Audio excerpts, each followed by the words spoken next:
नमस्कार। आज हम एक बहुत ही दुखद घटना पर बात करने जा रहे हैं।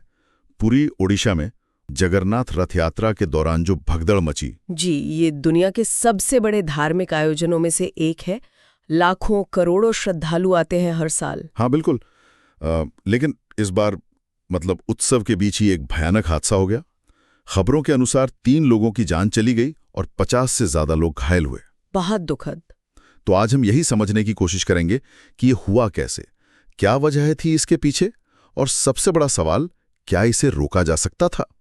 जो जानकारी है वो बताती है कि ये बहुत ही दिल दहला देने वाला मंजर था। जानकारी के मुताबिक ये भगदड़ गुंडीचा मंदिर के पास हुई।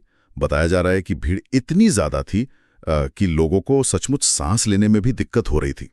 जी, बहुत ज्यादा भीड़। और फिर जैसे ही मंदिर के दरवाजे बंद हुए, वो दबाव एकदम से बढ़ गया और बस हालात काबू से बाहर हो गए। हाँ, लेकिन यहाँ एक बात गौर करने वाली है। ऐसा नहीं कि ये स्थिति बिल्कुल अचानक ही पैदा हो गई। अच्छा। जी, जो जानकारी मिल रही है उससे लगता है कि बहुत ज्यादा भीड़ तो पहले से ही थी। मतलब ये कहीं ना कहीं भीड़ प्रबंधन, क्राउड मैनेजमेंट में कमी की तरफ इशारा कर रहा था। एक तरह से खतरे की घंटी पहले से बज रही थी। तो मतलब ये पहले से अंदेशा था कि कुछ हो सकता है। अंदेशा शायद ना भी हो, लेकिन स्थितियां तो बता रही थी कि भीड़ बहुत ज्यादा है। सही बात है। अच्छा, प्रत्यक्षदर्शियों और जानकारी के अनुसार इसके कई कारण बताए जा रहे हैं। पहला तो ये कि भीड़ के बीच में गाड़ियों का, खासकर जैसे ट्रक वगैरह का, अनियंत्रित तरीके से घुस जाना।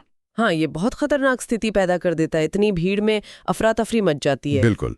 और दूसरी एक और अहम बात सामने आई है कि एम्बुलेंस जो थी वो घटना वाली जगह से काफी दूर थी। जी। तो जाहिर है घायलों को समय पर जो मेडिकल मदद मिलनी चाहिए थी उसमें देरी हुई। और ये देरी जानलेवा साबित हो सकती है।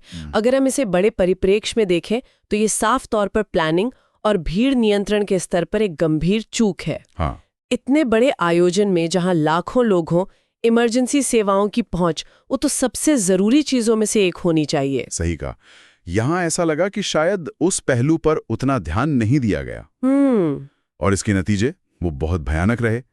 3 लोगों की मौत की पुष्टि हुई, 2 महिलाएं और खुर्दा जिले के एक 70 साल की बुजुर्ग व्यक्ति। जी। 6 लोग गंभीर रूप से घायल हुए और 50 से भी ज्यादा लोगों को चोटें आईं। ये सिर्फ आंकड़े नहीं है, ये हमें दिखाते हैं कि सुरक्षा इंतजामों में अगर जरा सी भी चूक हो तो उसके मानवीय परिणाम कितने दुखद, कितने भयानक हो सकते हैं। हर एक जान कीमती है। बिल्कुल। हर एक व्यक्ति, उसका परिवार, उन सबके लिए एक बहुत बड़ी त्रासदी है। जी। घटना के बाद कुछ प्रतिक्रियाएं भी आईं। ओडिशा के मुख्यमंत्री जी ने दुख जताया है और मृतकों के परिवारों के लिए 25 लाख रुपए की सहायता राशि की घोषणा की है। ये जरूरी कदम है। और साथ ही थोड़ी जवाबदेही तय करने की कोशिश भी हुई है। जानकारी के मुताबिक भीड़ नियंत्रण में नाकामी के लिए 2 वरिष्ठ पुलिस अधिकारियों को निलंबित किया गया है, पुरी के डिप्टी कमिश्नर और पुलिस कमांडेंट। लेकिन यहाँ एक बड़ा सवाल उठता है, क्या सिर्फ निलंबन काफी है? हाँ, ये सवाल तो है। ये घटना असल में व्यवस्था में, सिस्टम में बड़े सुधारों की जरूरत की तरफ इशारा कर रही है।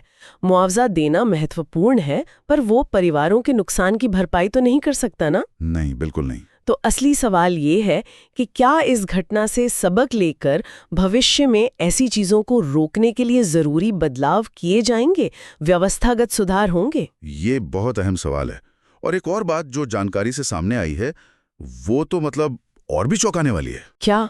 ये रथ यात्रा से ठीक 2 दिन पहले करीब 750 लोगों को बहुत ज्यादा भीड़, थकान और दम घुटने जैसी समस्याओं की वजह से मेडिकल सहायता लेनी पड़ी थी। अस्पताल ले जाना पड़ा था। अरे बाप रे, 750 लोग!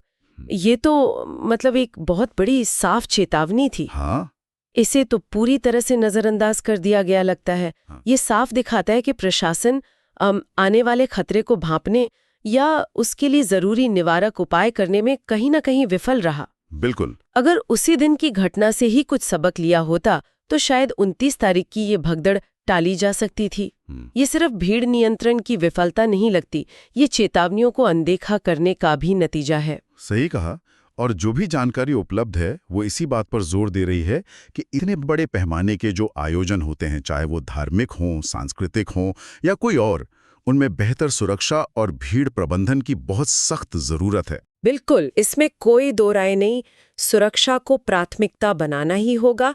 ये हादसा एक दुखद उदाहरण है, एक याद दिलाने वाला वाकया है कि अगर तैयारी आधी अधूरी हो, चेतावनियों को नज़रअंदाज किया जाए, तो उसके परिणाम कितने गंभीर हो सकते हैं। योजनाएं सिर्फ कागज पर सुंदर नहीं दिखनी चाहिए, जमीन पर भी असरदार होनी चाहिए। ये बहुत ही दुख की बात है कि भक्ति और उत्सव का इतना बड़ा पर्व एक ऐसी त्रासदी में बदल गया।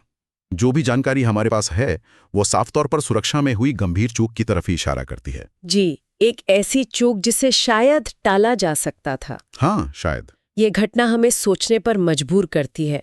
जब लाखों लोग एक जगह पर इकट्ठा होते हैं तो उसमें जो जोखिम होते हैं उन्हें कम करने के लिए कितनी ज्यादा तैयारी, कितने संसाधन और कितने कड़े सुरक्षा उपायों की जरूरत होती है। हमारी संवेदनाएं उन सभी परिवारों के साथ हैं जिन्होंने इस हादसे में अपनों को खो दिया है। बिल्कुल।